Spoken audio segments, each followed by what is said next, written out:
They say, when the palace falls, the spirits hide, but when the leopard roars, a kingdom rises again. This is the tale of Oba Eweka II, the leopard who restored Benin, in the warm golden hues of the late afternoon sun. The wind danced gently through the trees, carrying with it the earthy scent of the damp soil, while the air was alive with the distant hum of daily life. In the midst of this tranquil scene, in a small royal compound, something extraordinary was unfolding. It was a moment that would change the course of history. Ogbeba, the queen, was in the midst of labor. She sat on a bathing stool, her hands gripping its sides, her face a mixture of pain and determination. Around her, the elders of the village moved in rhythmic silence, whispering prayers and blessings, invoking the gods and spirits that had watched over Benin for centuries. The room was dim, lit by the soft flicker of a fire, casting shadows that seemed to move with the rhythm of Ogbeba's breaths. Inside, the atmosphere was thick with anticipation, as if the entire village held its breath. This child, the one about to be born, was not just any child. The elders had spoken long before his birth, saying that the child would bear the weight of a kingdom on his shoulders. His name was to be Oba of Benin. The position of the king is incontestable. It was a name that came with immense expectations, a name that was a prophecy in itself. The moment the child let out his first cry, it was as though the earth itself trembled in response.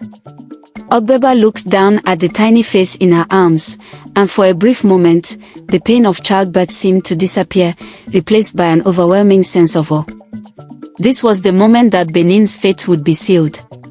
Oba of Benin was not just the son of a king, he was the future, a living testament to a people's hope that one day, their kingdom would rise again. Outside, Oba of Benin stood at the entrance of the hut, his broad shoulders weighed down by the mantle of leadership. He had been a king, a ruler of one of the most powerful kingdoms in Africa, but that crown had been taken from him.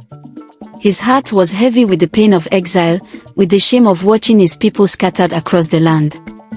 And yet, as he stood there, looking at his newborn son, there was a flicker of hope in his heart. Perhaps this child, this boy, would one day restore what had been lost. Perhaps, in him, the flame of Benin's greatness would burn brightly once again. The kingdom of Benin, before its fall, had been a land of immense power and beauty. Its walls, made of earth and reinforced with wooden palisades, rose high against the sky, protecting the heart of the kingdom, the royal palace.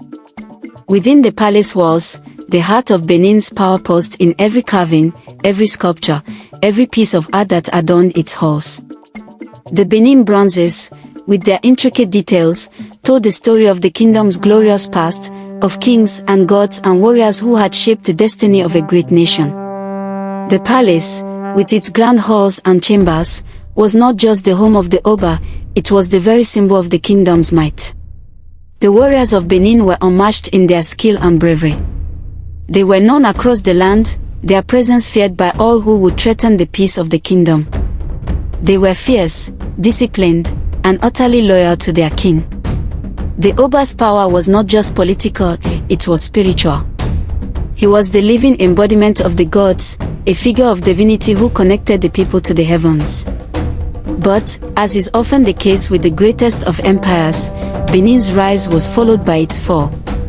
The British, with their expanding empire, set their sights on Africa, and Benin was no exception. In 1897, they came with their soldiers, their weapons, and their insatiable hunger for power.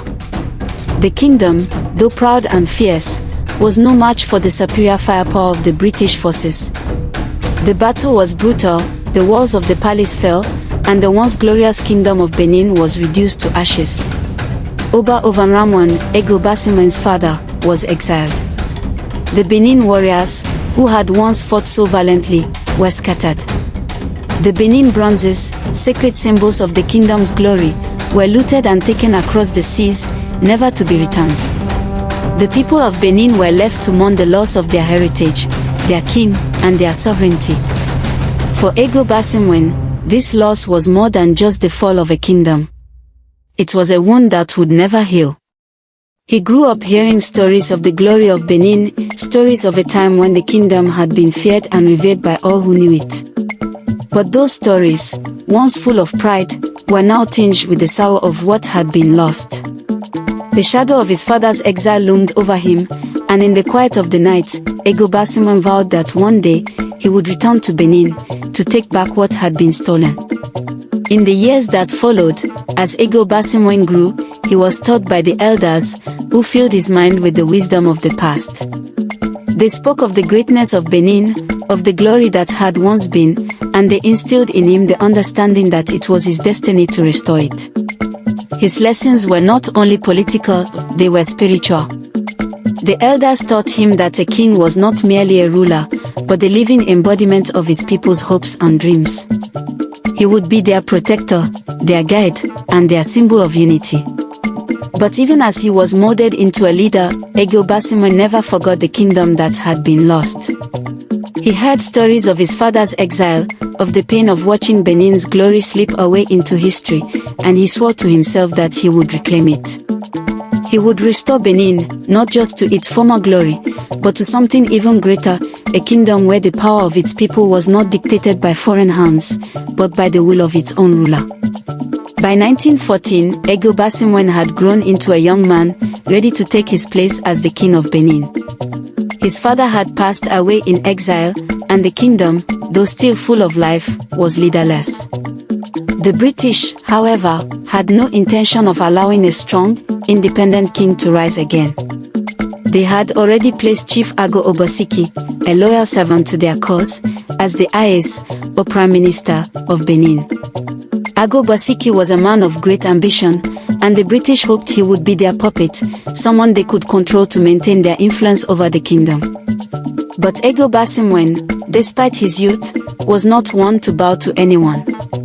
He knew that the throne was his by birthright, and he would not allow the British or their lackeys to decide the future of his people. With the full weight of his father's legacy on his shoulders, he wrote a letter to King George V of England, demanding that the British recognize his right to the throne. It was not a plea, it was a declaration. Oba had come of age, and he was ready to reclaim what was rightfully his. The British, ever wary of a powerful Benin, hesitated. They had their puppet ruler in Oba Eweka, and they feared that allowing Oba to take the throne would upset their carefully constructed plans. But the people of Benin were restless. They had not forgotten their king. They had not forgotten the bloodline that ran through Oba's veins. And so, after much political maneuvering and pressure from the people, the British relented. In 1914, Oba was crowned Oba Eweka II. But though the crown was placed on his head, the struggle was far from over. The British still controlled much of the kingdom's politics, and Oba Eweka, though officially relegated to the position of Ayes, still sought to undermine Oba Eweka II's rule. The power struggle that had begun years earlier was far from finished. And Oba, now Oba Eweka II, had only just begun to fight. As the days turned into weeks and the weeks into months, Oba Eweka II began to realize the full weight of what it meant to be king. His father had ruled with wisdom and strength, but he had also been caught in the web of colonialism.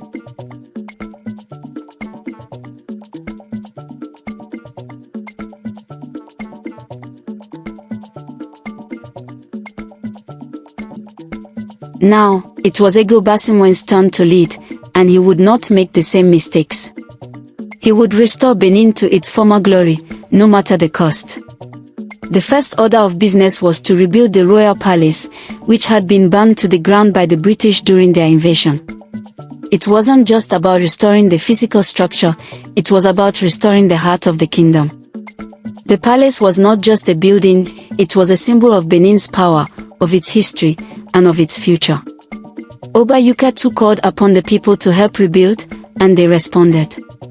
They worked tirelessly, day and night, using what little resources they had to restore the great palace. It was a labor of love, a labor of hope. The people of Benin believed in their king, and they believed in the future he promised. With each stone laid, with each wall erected, they knew they were not just rebuilding a palace, they were rebuilding their kingdom. The days following Oba Eweka II's coronation were not filled with grand celebrations or the luxury one might expect from a newly crowned king. Instead, the weight of leadership pressed down on him like a heavy stone. The royal palace, though his birthright, felt distant, hollow even. The grandeur that had once marked the palace was now a memory, its walls charred by fire and its halls empty, waiting for someone brave enough to fill them. The once immense wealth of Benin, its treasures, its history, its heart, had been looted and scattered, stolen from its rightful owners by the very hands that claimed to civilize. As he sat in the royal chamber for the first time, Oba Eweka II's thoughts were consumed by the task ahead. The weight of the crown felt heavier than he expected, pressing on his brow like an unseen force. He was no longer just a prince, he was the Oba, the ruler of Benin. The eyes of his ancestors, his people, and his oppressors were all on him. His father's exile, the British invasion, the destruction of the kingdom, it all boiled down to this moment. Could he restore what had been taken? Could he rebuild Benin from the ashes, or would he fall like so many before him? His first few weeks on the throne were filled with complex decisions. Oba Eweka II knew that restoring his people's pride was just as important as restoring the palace. The British, though they had acknowledged him as king, still held significant power in Benin, and their puppet ruler, Ago Obaseki, was always hovering, lurking in the shadows, waiting for the right moment to strike. Oba Eweka II had little trust in Ago Obaseki. He saw the eyes as an obstacle to his kingdom's freedom, a man willing to bend to the will of the British for the sake of power. Oba Eweka II had been taught all his life that leadership was not simply about wielding power, it was about maintaining the dignity of his people. The true test of a king, his elders had taught him, was not how much wealth he amassed or how grand his palace was, but how well he served his people and protected their culture. It was a lesson he took to heart, and it was a lesson that he would lean on during the coming years of his reign. He spent long hours in the royal court, consulting with the chiefs and the elders who had remained loyal to his father's legacy. Some were still wary of him, he was young, inexperienced, and the scars of his father's exile were fresh in their minds. But others, those who believed in the strength of their people, rallied behind him, encouraging him to move forward with his plans. It was not easy. Every decision was met with scrutiny, every move analyzed by both the British and his own people. Despite the doubts that plagued him, Oba Eweka II never wavered. He was not just fighting for the throne, he was fighting for the soul of his kingdom.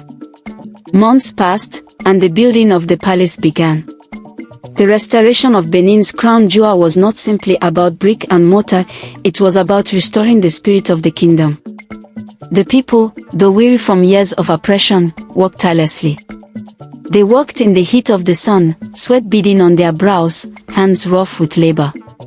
They believed in their king, and through every stone laid, every beam raised, they were telling the world that Benin was not gone, it was waiting for the right king to return it to its former glory. Oba Eweka II, in those early months, spent every waking hour overseeing the restoration. He walked through the streets of Benin City, observing the work being done, speaking with the artisans who were recreating the royal artworks. The Benin bronzes, once looted and scattered across the globe, were being replicated, each piece crafted with the utmost care, each figure a reminder of the kingdom's rich heritage. These bronzes would soon take their place back in the palace, a symbol of resilience. The spirit of Benin was alive, woven into the fabric of each piece of art. As the palace began to take shape, so did Oba Eweka II's understanding of leadership. He wasn't simply building a building, he was building trust. With each decision, each act of determination, he proved to his people that he would not back down, that he would not allow Benin to be erased. But even as the palace walls rose, so did the tension between him and Ago Obaseki. Ago Obaseki, though officially the IS, still sought to maintain control. He had his supporters, some of whom had served his father before the British invasion. Their loyalty was not to Oba Eweka II but to their own ambition, and many of them had been seduced by the British promise of power. Ago Obaseki was a man of ambition, driven by the need to prove himself not only to the British but also to the people of Benin. He wanted to be the one who shaped Benin's future, not the young king who had only just taken the throne. As Oba Eweka's strength grew, so did the tension between the two men. Every time Oba Eweka took a step forward, Ago Obaseki tried to pull him back. There were whispered rumors of rebellion, of attempts to undermine the king's authority. The British were happy to play their part in this drama. They saw Ago Obaseki as their man, someone they could control, and they believed that a divided Benin was easier to govern than a united one. Oba Eweka had never trusted Ago Obaseki, and now he knew that his suspicions were well-founded. Ago Obaseki had begun to make moves behind the scenes, gathering those who were loyal to him, promising them power in exchange for their allegiance. The tension in the court was palpable. The British, though they had given Oba Eweka the title of king, still held the strings of power. Ago Obaseki was their puppet, and Oba Eweka knew that he had to act quickly if he wanted to keep the kingdom from slipping away. But this wasn't just a political battle, it was a battle for the soul of Benin. The kingdom had been looted, its treasures scattered across the world, and its people exiled. Oba Eweka was not just fighting for a throne, he was fighting for his people's dignity, their culture, and their legacy. One night, after a long day of meetings and discussions with his advisors, Oba Eweka sat alone in the palace's central courtyard. The sounds of the city, quiet but alive with distant chatter, the occasional cry of a bird, and the rustling of the trees, surrounded him. He stared at the stars, the same stars that had watched over his ancestors, his people. For the first time since his coronation, he felt the weight of his father's exile press down on him. It was a weight he had never fully understood until now. His father had been the last independent king of Benin, and his reign had been torn apart by the British.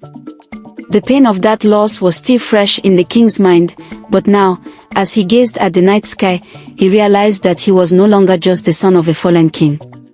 He was the king, the Oba, and it was his responsibility to protect his people, to restore their kingdom. The coming months would test Oba Eweka in ways he had never imagined. As Ago Obaseki and the British worked to tear him down, the young king found himself forced into a series of political maneuvers. The British, always watching, wanted nothing more than to keep Benin under their control, but Oba Eweka had one thing they didn't: his people. The Benin people, though weary, though tired, still believed in him. They trusted him, and in their loyalty, he found his strength. As the tension between the two men reached its peak, Oba Eweka made a decision. He would not allow Benin to fall into the hands of those who sought to exploit it. With the people's support, he confronted Ago Obaseki directly, demanding that he cease his efforts to undermine the kingdom. It was a moment of reckoning, a moment that would define the future of Benin. "I will not let you divide this kingdom," Oba Eweka declared, his voice firm, yet filled with a quiet resolve. "Benin is not for the British to control, and it is not for you to rule in their place." Ago Obaseki, his eyes narrowed with anger, stood before the Oba. "You may be king, but you are no ruler," he spat. "The British have given me power, and I will not stand by while you squander it." The two men faced each other in the dim light of the palace, the weight of their kingdom's future hanging between them. It was clear that the battle for Benin was far from over. But for the first time, Oba Eweka felt the full force of his power. He had the people's loyalty, their trust, and their love. With that, he would restore the kingdom. As Ago Obaseki turned away, his figure retreating into the shadows, Oba Eweka stood tall, the full weight of his role as king pressing down on him. He had made his choice. He would not allow Benin to fall again. And with the strength of his people, he would rebuild it, stone by stone, art by art, heart by heart. And so, the true battle began, not just for the throne, but for the very soul of Benin. The silence that followed Ago Obaseki's retreat was thick. Oba Eweka stood still in the courtyard, his eyes tracing the heavens, as if seeking guidance from the very ancestors who had once ruled over this land. The weight of his crown felt more tangible now, pressing down on him with an unbearable intensity. The future of Benin rested on his shoulders, and it was a burden that threatened to consume him.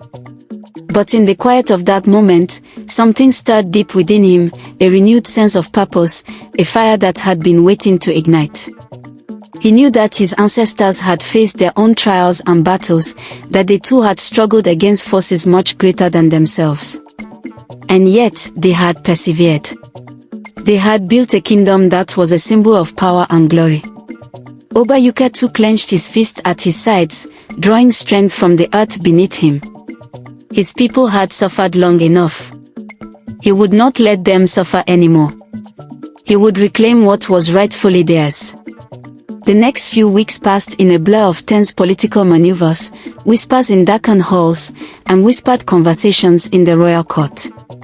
Oba Eweka was a constant thorn in his side, a man driven by his own ambition, unwilling to let go of the power he had been granted by the British. But Oba Eweka too's resolve only strengthened with each passing day. He spent countless hours with the chiefs and elders, listening to their concerns, gathering support, and formulating a plan to finally take control of his kingdom. He knew the British were watching him. They were always watching, lurking in the shadows, waiting for a reason to undermine him. They still controlled much of the kingdom's infrastructure, its trade routes, and its influence. But Oba Eweka too also knew something they didn't: the people of Benin were not willing to be ruled by outsiders any longer. They wanted their king back. They wanted their heritage, their culture, their pride returned to them. He could feel the pulse of his people, a slow and steady rhythm of loyalty that had been buried beneath years of foreign oppression, but that was now beginning to rise again. It was a force stronger than any army, and it was this force that would drive him to victory. It was a late afternoon, the sun casting long shadows across the royal grounds, when Oba Eweka too received the message he had been waiting for. The people were ready. The support had been gathered. The time had come for him to make his move. With a heavy heart, he called his most trusted allies to the palace. They gathered in the war room, the air thick with the tension of what was to come. Oba Eweka too knew that this battle would not be easy. Oba Eweka had the support of the British, and they were not likely to give up their control without a fight. But this was Benin. This was his kingdom. He could not, would not, back down. "We strike tonight," Oba Eweka too said, his voice calm but filled with an unmistakable determination. "We take control of the palace and the heart of the kingdom. We restore Benin's glory, not with violence, but with the strength of our unity." The chiefs nodded in agreement, their eyes filled with the same fire that burned within him. They had endured for so long, but now, they could see the end of their suffering. The Oba was not just a king, he was their beacon of hope. Together, they would rise. Together, they would reclaim their kingdom. As night descended upon Benin City, the streets fell quiet, but there was a tension in the air that could not be ignored. The city was on the edge of something monumental. Word had spread that Oba Eweka too was taking control, and the people had come to stand by him, silently and with purpose. They moved through the streets like shadows, careful not to alert the British or Oba Eweka's supporters. Inside the palace, Oba Eweka too stood in front of the throne room, his heart racing. This was the moment that would define his reign. He could hear the murmurs of his people, their voices like a steady drumbeat, urging him on. He could feel their hopes resting on him. And then, the doors to the throne room opened. Oba Eweka stood there, flanked by his loyalists, his face twisted with surprise and anger. "You think you can take what is mine?" he sneered, stepping into the room. Oba Eweka too met his gaze with unwavering strength. "No," he said quietly. "I'm taking what is mine. What is rightfully Benin's." The tension in the room was thick, the air practically vibrating with the clash of two wills. The throne of Benin, the very symbol of power and history, stood between them, a silent witness to the battle that was about to unfold. For a moment, time seemed to stand still. And then, Oba Eweka lunged forward, his eyes burning with fury. But before he could take another step, the people of Benin, their loyalty to the true king stronger than any force, stepped forward from the shadows. They had come not with weapons, but with the strength of their will, their desire for freedom. They had come to stand beside their king. Oba Eweka too raised his hand, signaling for peace. "There is no need for bloodshed," he said, his voice steady and commanding. "We fight for what is ours, not with violence, but with unity." Ago Obasiki's expression faltered. His supporters, who had once rallied around him, now looked uncertain. The people had spoken. They had chosen their king. With a mixture of defiance and fear, Ago Obasiki took a step back. The room fell into silence as the weight of the moment settled upon them all. Oba Eweka too turned to face his people, his heart swelling with pride. "Benin is not for the British to control," he said, his voice booming with authority. "Benin is not for anyone but the people of Benin. We are strong. We are united. And together, we will restore what has been taken from us." The people erupted into cheers, their voices rising to the heavens. It was a sound that shook the very walls of the palace, a sound of victory and pride. They had reclaimed their kingdom. They had reclaimed their heritage. And they had done it together. In the days that followed, Oba Eweka too worked tirelessly to rebuild the kingdom. The royal palace, once a ruin, was slowly restored to its former glory. The Benin bronzes, long scattered across the globe, were returned to their rightful place. The city of Benin, though scarred by years of foreign occupation, began to pulse with life once again. The people's spirits were lifted, their pride restored. But the work was not done. Oba Eweka too knew that restoring the kingdom was not just about rebuilding the physical structures, it was about rebuilding the hearts and minds of his people. He worked alongside the elders, the chiefs, and the people, ensuring that the traditions, the culture, and the strength of Benin would never again be forgotten. As the years passed, Oba Eweka too's reign became one of prosperity. The British, though they continued to hold influence over many parts of Africa, knew that Benin was no longer a land they could easily control. The kingdom had been restored, not just in wealth and power, but in spirit. And at the heart of it all was a king who had never given up on his people. Oba Eweka too's name, Ege Obasimwen, was more than just a title. It was a truth, one that he had proven time and again. The position of the king of Benin was incontestable. Not by force, not by violence, but by the strength of unity, love, and determination. Benin, once broken and scattered, had been reborn.